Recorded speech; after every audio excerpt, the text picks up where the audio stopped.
Milí diváci, milé diváčky, milí poslucháči a poslucháčky, ale najmä milí záujemcovia a záujemkyne o doktorandské štúdium v Jazykovednom ústave Ľudovita Štúra, srdečne vás vítam pri rozhovore aktuálnych postdoktorandiek a doktorandky v tejto inštitúcii. Naším cieľom bude priblížiť vám to doktorandské štúdium najmä z perspektívy našich vlastných skúseností, ale porozprávame sa aj o tom, aký je vlastne život po doktorandskom štúdiu.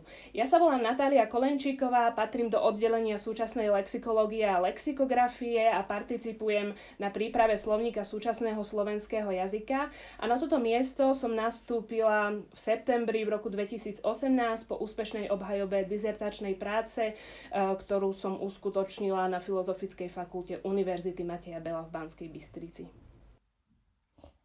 Ja sa volám Romana Kroučíková a pôsobím v oddelení Slovenského národného korpusu a vo svojej dizertačnej práci ako doktorantka sa venujem anglicizmom v súčasnej slovenčine. Na doktorandské štúdium som nastúpila minulý rok ako prváčka. A ja som Lucia Molnár-Satinská, ja som postdoktorantka a vedúca oddelenia sociálnej lingvistiky. A naše oddelenie je zaujímavé tým, že v posledných rokoch malo najviac doktorandiek a doktorandov. Takže som skúsená postdoktorantka, ale vlastne aj šéfka mnohých úspešných aj neúspešných ľudí, ktorí u nás študovali. My sme si pripravili niekoľko takých okruhov, o ktorých by sme sa v nasledujúcich minútach radi porozprávali. A možno to zoberiem tak chronologicky a teda by som sa chcela asi na začiatok spýtať, dievčatá, aké boli vaše motivácie k doktorandskému štúdiu? Môžem začať ja? Čo sa týka mňa, tak ja som o doktorandskom štúdiu začala uvažovať na začiatku vysokej školy, ale musím sa priznať, že zo začiatku som uvažovala skôr o literatúre ako o jazyku. Až v polovici svojho štúdia som nastúpila do Jazykovedného ústavu ako brigádnička a vtedy som si uvedomila, že na jazyk sa dá pozerať z viacerých hľadisk a práve toto vedecké prostredie v ústave mi otvorilo možné príležitosti, ale aj rôzne pohľady na jazyk a preto som sa rozhodla venovať sa tejto problematike viac. Tak minulý rok som sa rozhodla nastúpiť na doktorandské štúdium a dúfam, že sa mi to podarí aj ukončiť úspešne. Ja som študovala v Prahe, aj keď som bratislavčanka a ja zároveň ako už pri diplomovej práci som začala skúmať jazyk Bratislavy a ja som mala veľké šťastie, že sa práve otváral taký projekt v Jazykovednom ústave v čase, keď som sa mohla hlásiť na doktorandské štúdium, ktorý sa venoval jazykom miest na Slovensku. Takže akoby tá téma bola tak blízka tomu môjmu výskumu, že som mala obrovské šťastie, že som sa mohla prihlásiť, že ma vzali a že vlastne ja doteraz pracujem na tej téme. Takže pre mňa to bola taká prirodzená kariérna dráha, ako keby. Natália, u teba to bolo ako? U mňa, ja si to pamätám celkom presne, keď som končila to magisterské štúdium, že mojou takou motiváciou bol taký pocit, že asi ešte nechcem zakrpatieť a že som cítila, že ešte mám nejakú kapacitu, ktorú chcem ďalej rozvíjať. Možno môžem povedať, že ten pocit mám asi doteraz, asi to nebolo vždy úplne konštantné, ale myslím si, že práve takýto ten pocit, takéto chcenie či už posúvať seba, alebo možno objektívne posúvať tú vedu a to poznanie niekam je podľa mňa takou povinnou výbavou nielen jazykovedca, ale zrejme každého vedca. A to je asi tak, že to nekončí tým doktorandským štúdiom. Ja to môžem už povedať, že ono sa to nestráca, tá túžba po tom poznaní a posúvaní toho poznania, tak kto chce zostať v tom odbore vedeckom hociakom, tak to je celoživotné. A v tvojom prípade to je kontinuálne? Cítiš stále tú vôľu rovnakú?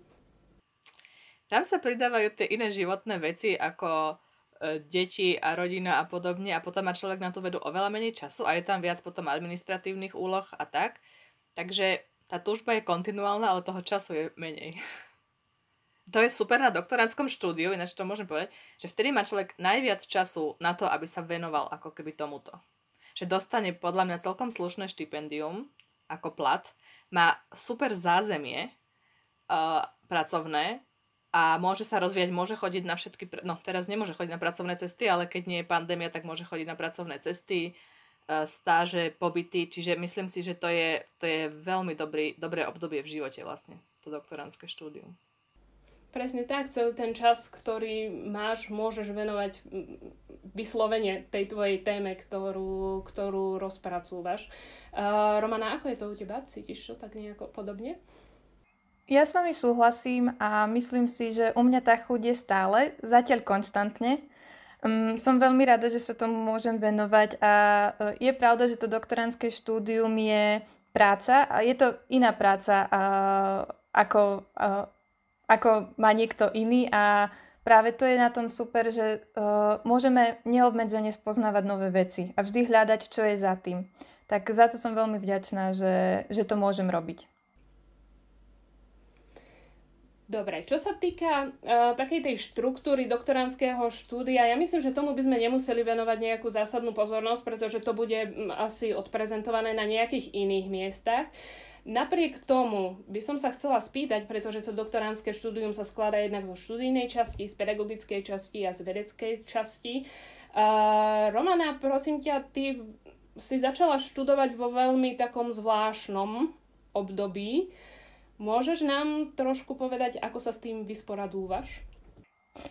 Musím sa priznať, že začiatok v októbri bol veľmi ťažký, pretože začala som učiť prvýkrát v živote a aj to hneď som sa musela dostať do online učenia. Bolo to náročné, pretože na jednej strane ja ako začínajúca doktorantka a začínajúca učiteľka som si musela jednak pripraviť všetky materiály na semináre, ktoré som viedla a zároveň o týždeň na to hneď som musela prejsť do online priestoru a všetko aktualizovať na ten daný priestor, na ten online priestor. A ako vyučujúca môžem povedať, že je to náročnejšie, keď tam nie je interakcia, keď tam nie je spätná väzba, tak ako sme na to zvyknutí z osobného kontaktu, keď nevidím, ako študenti a študentky reagujú na to, čo im hovorím, nevidím, či rozumejú, či nerozumejú. Na druhej strane zase ten online priestor dáva výhody v niečom inom a to v tom, že možno aj študenti to tak vnímajú, že stíhajú možno viac vecí popri tom, čo sa týka domácich úloh. Takže môžem k tomu povedať iba toľko. Ja som si vyskúšala v osobnom kontakte učiť iba 1 hodinu, inak som všetko učila online. Takže možno by ste k tomu mohli povedať niečo vy, Natália, napríklad. Ako si mala ty skúsenosť s učením? Ja si spomínam na to učenie, ja to hodnotím veľmi pozitívne, pretože to bola taká aktivita, ktorú som mala veľmi rada. Napríklad som sa dostala k tomu, že som mohla učiť slovenčinu ako cudzí jazyk, čo mi ponúklo úplne iný pohľad na ten môj materinský jazyk. A musím povedať potom, že keď som prešla do ústavu z tej univerzity, tak mi veľmi chýbal ten sociálny kontakt. Práve taká tá atmosféra, takéto sociálno, ktoré vedia dať tí študenti. Zase na druhej strane veľmi rýchlo som si na to zvykla, pretože mám možno, ani nie, že možno viac času, pretože robím na slovníku, čo je moja hlavná náplň a ten čas, ktorý učitelia na univerzitách venujú výučbe, tak ja venujem tomuto. Ale akoby viem si lepšie dávkovať všetky tie svoje aktivity, alebo som menej závislá od priebehu toho roka a priebehu toho semestra. Takže toto je taká asi... Napriek tomu, že mi chýba to sociálno, má to pôsobenie v ústave aj isté výhody. Ja myslím, že ty budeš so mnou aj súhlasiť takisto. Ja musím dodať, ja som vlastne zažila to doktorandské v ústave, keď nebola pandémia, akože úplne naplno. A je to iné ako na univerzite v tom, že človek je oveľa slobodnejší v tom bádaní, ale napríklad super sú tie pracovné cesty, že ja by som chcela fakt potom každému odporučiť, lebo vlastne kredity sa dajú zbierať aj za konferencie a tak ďalej. A ako keby tá možnosť rozširovania si kontaktov a obzorov je výborná. Ja som si už vtedy urobila ako keby množstvo aj zahraničných kontaktov, aj domácich samozrejme, že človek spozná celú tú lingvistickú obec. A zase myslím si, že v normálnych časoch aj v ústave máme občas nejaké podujatia, či sú to prednášky, semináre, kde sa vlastne stretávame a nie je to ako nejaké vysokoškolské vyučovanie, ale je to naozaj, sú to také kolegiálne debaty. Takže, a to je určite súčasťou toho nášho doktorandského štúdia alebo programu u nás. Určite to môžem takisto iba potvrdiť. Ja som počas svojho doktorandského štúdia takisto absolvovala študijný pobyt na Jagellovskej univerzite v Krakove a výborná skúsenosť, určite. Dobre, tak sme hovorili o tom, že nám korona prišla do cesty, čím vlastne môžeme prejsť k tomu, že nie vždy to doktorandské štúdium prebieha celkom tak, ako by sme si predstavovali. Môžu prísť do cesty aj nejaké iné záležitosti, ktoré celkom neplánujeme. To možno o tom, Lucia, budeš vedieť porozprávať ty vzhľadom na to, že máš kontakt s tými doktorantmi trošku taký intenzívnejší. Rôzne veci poznáme, môže prísť napríklad zmena školiteľa, prerušenie štúdia a podobne. Snáď by sme asi chceli povedať, že to sú všetko záležitosti, ktoré sa dajú riešiť, keď už k ním príde. Presne tak. Zároveň treba povedať, že nie každý dokončí doktorandské štúdium, že to už je tak vysoký level proste vedeckej činnosti, nie každý na to má a myslím si, že je to v poriadku. Niekedy dokonca lepšie sa netrápiť a proste zdať to, hej. A na druhej strane presne prichádzajú životné okolnosti. Či už je to rodičovstvo alebo materstvo, či sú to nejaké choroby, teraz často, alebo málo keď sa hovorí o psychickom zdraví, ale ako keby my v našich profesiách tiež sme dosť ohrození, čo sa týka psychického zdravia. My sme aj mali, proste sú ľudia, ktorí musia, povedzme, prerušiť alebo opustiť ten doktorát kvôli tomuto, ale ja si myslím, že to nie je taká prekažka, ktorá by sa nedala prekonať, ale veľmi dôležité je o tom hovoriť, komunikovať so svojou školiteľkou alebo školiteľom, s vedením ústavu. Myslím si, že my sme v ústave veľmi otvorení, ale musíme o tých veciach vedieť. Čiže keď niekto má nejaké problémy, sociálne, ekonomické, zdravotné, akékoľvek, tak proste treba o nich hovoriť. A to je asi v každej práci tak. Aj teda v tomto je to doktorandstvo rovnaká práca. Ja by som ešte povedala pár poznámok k tomu materstvu, lebo to je pre mňa veľmi dôležité rozhodnutie, že máme doktorantky, ktoré popri materstve zvládli aj dokončiť doktorát. Máme také, ktoré prerušili, neprerušili, máme také, ktoré nezvládli dokončiť a to človek nikdy nevie dopredu. Čiže samozrejme, že to rozhodnutie je vždy na tom človeku, či sa rozhodne už počas doktorandského štúdia pre rodičovstvo, ale treba to proste veľmi zvážiť. No. Ale je to len jeden z tých faktorov, hovorím, je ich tam veľmi veľa. No. Ja môžem súhlasiť s Luciou, keď hovorila o psychických problémoch pri doktorandskom štúdiu, pretože pandemická situácia, ktorá je teraz, určite nie je situácia, v ktorej chce doktorant začať štúdium a už vôbec nie v tom pokračovať. Je to veľmi náročné na psychiku, pretože my ako doktoranti a doktorantky sme sa ocitli akoby izolovaní odrazu, pretože nemôžeme komunikovať, teda nemôžeme byť v osobnom kontakte s našimi školiteľmi, so školiteľkami, nie sme v osobnom kontakte so študentmi, medzi sebou nie sme v tomto kontakte a veľmi to chýba. Čiže je to náročná situácia na jednej strane. Na druhej strane, ako hovorila aj Lucia, je tu školiteľ, v mojom prípade školiteľka, ktorí môžu pomôcť v tomto ohľade. Môžu človeka podporiť, lebo doktoranti pri písaní práce nie sú sami a školiteľ na jednej strane je ten, kto má držať nejaký vedecký a metodologický pohľad alebo pohľad nad tou prácou a na druhej strane môže pomôcť aj sociálne.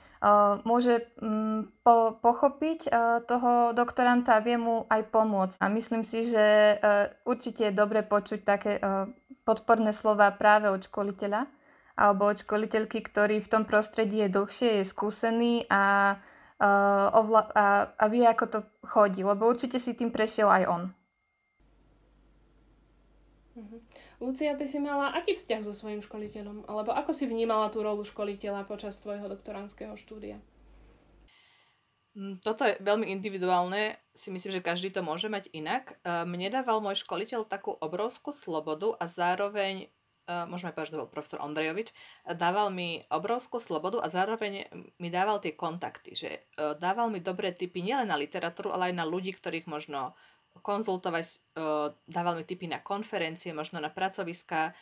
Veľmi veľa som sa od neho naučila aj ako keby takého organizačného, lebo vlastne už od začiatku on nás púšťal do takej vážnej práce, ako je organizovanie konferencií, editovanie zborníkov, také tie vedľajšie vedecké veci, ktoré sú ale veľmi dôležité. A vždy si samozrejme prečítal moju prácu, vždy sme mohli diskutovať o tých mojich nejakých metodologických problémoch, takže on tam bol ako niekto, na koho som sa mohla kedykoľvek obrátiť. Zároveň sme sedávali v jednej kancelárii, čiže mali sme ako keby vždy aj nejaké rozhovory o nejakých súčasných spoločensko-kultúrnych otázkach a vždy sme si hovorili ako keby tie najväčšie novinky v súčasnom jazykovednom svete a popri tom sme postupne pracovali aj na tom našom projekte, aj na mojej dizertačnej práci. No ja musím povedať, že som to mala podobne, ale teda viem, áno, poznám aj situácie, že nie vždy to tak je, že ten školiteľ si s tým doktorandom rozumie, respektíve možno tie pohľady na to, ako má prebiehať to doktorandské štúdium, sa trošku líšia, ale pre mňa bol takisto môj školiteľ, tiež môžem povedať, že to bol profesor Patráš, oporou. Nechával mi takisto veľkú slobodu, ale vedela som, že keď niečo sa deje, tak tu bude pre mňa a takisto všetky tie možnosti a príležitosti, bez neho myslím, že by som bola veľmi okresaná o toto všetko. Poďme sa teraz dotknúť, teda to s tým súvisí, aj otázky toho, aké je lingvistické prostredie. Je to priateľské, je to profesionálne, je to bojové, útočné, je to za skopusom sa pachtiace prostredie? Ja si myslím, že u nás v ústave je to dosť kolektívne, aj keď záleží to od oddelení. Akože vy povedzte potom za vaše oddelenie. Naše je možno práve najmenej kolektívne, lebo u nás každý má vlastnú nejakú vedeckú tému, za ktorou si ide, ale máme tie spoločné stretnutia, kedy si o tých témach hovoríme, posúvame si to ďalej. No a povedzte vy, že na vašich oddeleniach. Tak ja som na slovníku, kde tvoríme kolektívne dielo, čiže tam tá spolupráca je vlastne podstatou tej práce, pretože jeden človek by nebol schopný toto spraviť. A pre mňa je veľmi zaujímavé zistenie, keď som prišla do takéhoto kolektívu. Ja som si práve myslela, že som veľký individualista a že si potrebujem ísť takouto svojou cestou. Bola som veľmi prekvapená, že mi tieto spolupráce vyhovujú a že sa v nich cítim istejšia a že ma veľmi obohacujú. A takisto musím povedať, že získavam kontakty, otvárajú sa mi možnosti aj vôbec pohľad na tú lingvistiku a začínam si uvedomovať, alebo som si už asi aj uvedomila, že ten smer, ktorý mne sa zdá taký najracionálnejší, nie je jediný a že tie v úvodzovkách iné lingvistiky môžu posunúť do úplne inej roviny, takže áno, ja odporúčam veľmi spolupráce. Myslím, že zase áno, závisí to od človeka, ale teda ja som prekvapená sama zo seba, že ako rada robím spolupráce. Inak musíme pripomenúť, že v našom ústave robíme veľmi rôznorodé vedecké zamerania, že od nejakého historického výskumu, ktorý pracuje s reálnymi, povedzme, mapami a textami na papieri, cez už nejaké moderné počítačové spracovania až po kontakt s ľuďmi, keď napríklad my na našom oddelení robíme rozhovory s reálnymi živými respondentkami, ale o tej technológii možno ešte vie povedať Romana, že vy ste tam len počítačoví, alebo ako to u vás vyzerá? Tak my tiež tvoríme kolektívne dielo, pretože vytvárame korpusy a na korpusoch pracujeme naozaj mnohí, pretože musíme pokryť jednak technickú zložku, potom musíme pokryť lingvistickú zložku, potom musíme mať aj literárnu zložku. To sú ľudia, ktorí štýlovo, žánrovo anotujú tie texty, aby teda lingvisti potom následne vedeli, s čím pracujú, s akými dokumentmi vlastne v korpuse pracujú. Takže my sme, môžem povedať, že zameraním alebo povolaním na tom korpuse robíme rôznorode a sme tam naozaj rôznorodí ľudia. A takisto naučili sme sa spolu kolektívne pracovať a je to určite veľká skúsenosť a takisto práca v Slovenskom národnom korpuse rozširuje moje znalosti, moje zručnosti, pretože nikdy by som nepovedala, že ako lingvistka budem musieť ovládať toľko technických vecí, ako ovládam teraz. Takže súhlasím s vami. No možno tým, že sme zase rozdelení po tých oddeleniach a že každá z nás má takú svoju vlastnú náplň práce, tak možno akoby nemáme veľmi čas tvoriť nejaké ďalšie veci alebo nejaké kontakty práve s tými ostatnými mladými ľuďmi. Respektíve tie kontakty sú možno trošku také, neviem, ako by som to povedala, možno by mohli byť frekventovanejšie medzi mladými výskumníkmi v ústave. Napriek tomu máme stretnutia mladých jazykovedcov, kde preberáme rôzne témy a pre mňa ja to hodnotím pozitívne práve z toho dôvodu, ktorý som už aj naznačila, že poznať to, čo robia moji kolegovia, je pre mňa veľmi dôležité práve preto, že mi to môže otvoriť nejaký iný pohľad na tú tému, ktorej sa venujem. Ako toto ty vnímaš, Romana, lebo ty si bola účastníčkou takisto týchto stretnutí?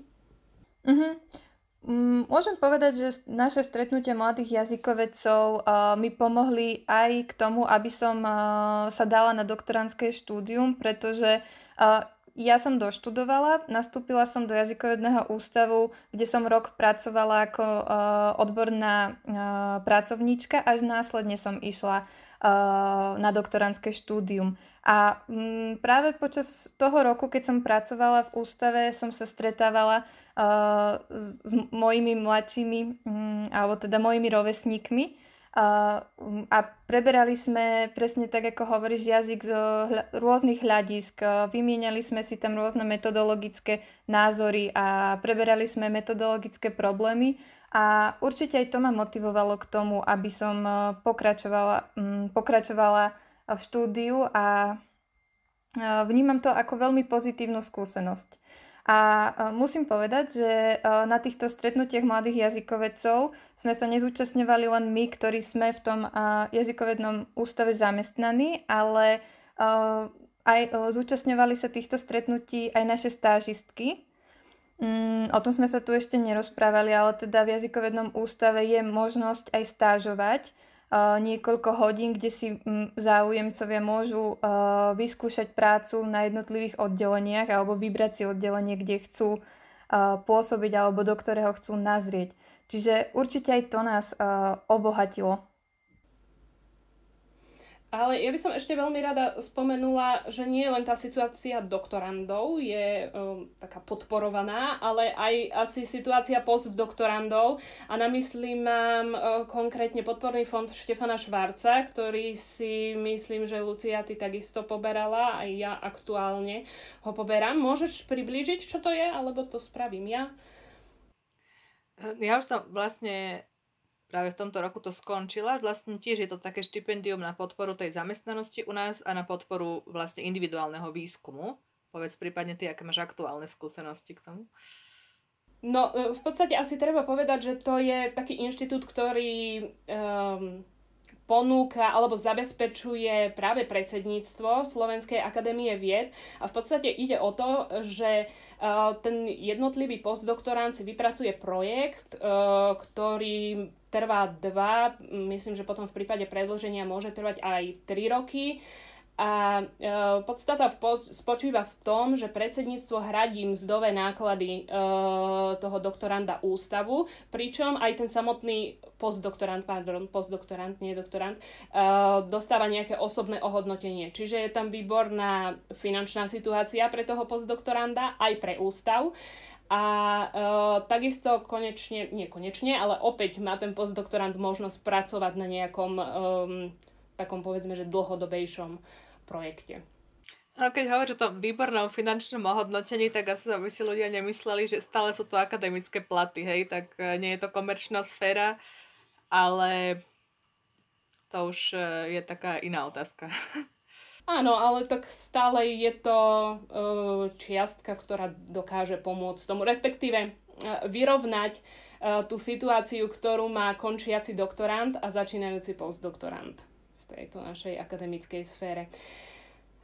Dobre, dievčatá, možno posledná otázka. Doktorát, áno alebo nie? V mojom prípade určite áno. Je to sloboda bádania, je to veľké obohatenie a v našej inštitúcii určite nerozdávame tituly zadarmo, takže je to aj vymakané niečo. Romanka? Za mňa taktiež áno. Ja za ten necelý rok štúdia môžem povedať, že ešte som neoľutovala to, že som nastúpila, aj keď niekedy je to ťažšie, hlavne teraz, ale myslím si, že má to v konečnom dôsledku viac výhod ako nevýhod. No ja za seba takisto môžem povedať, že asi áno, ale treba zopakovať to, že keď náhodou sa niekto v procese rozhodne, že nie, tak aj to môže byť v poriadku.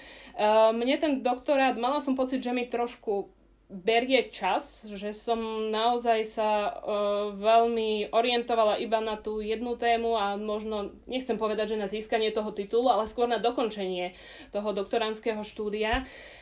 Ale teraz, keď to spätne hodnotím, tak to bol stále iba čas, ktorý som investovala sama do seba a možno do rozvíjania nejakého toho poznania. Takže za seba vravím, že určite áno. Takže ja vám ďakujem veľmi pekne za rozhovor a verím, že s našimi divákmi a diváčkami alebo poslucháčmi a poslucháčkami sa stretneme v Jazykovednom ústave Ľudovita Štúra, keď budú u nás študovať doktorandské štúdium. Tešíme sa. Ďakujeme. Ďakujeme.